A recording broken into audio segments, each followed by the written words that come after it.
ክሬቲቭ አዋርድ ኢትዮጵያ 2025 በቤስት ሞቲቬሽናል ዘርፍ አሸናፊው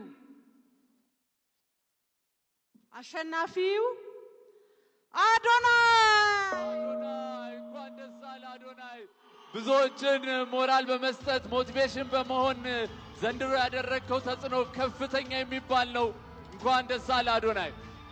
የኔ ቆንጆ በሚል ሞቲቬሽናል ኮንተንት ሴቶችን ሞቲቬት ሲያደርግ የቆየ እንዲሁም አሁን በሀገሩ ተመልሶ የተለያዩ ሞቲቬሽናል ኮንተንቶችን የሰራ አዶናይ እንኳን ደስ አለ ቤስት ሞቲቬሽናል ኮንተንትን በማሸነፍ።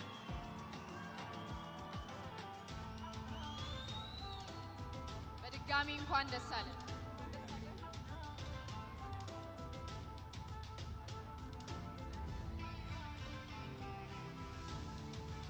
Congratulations to Adonai for winning the best motivational content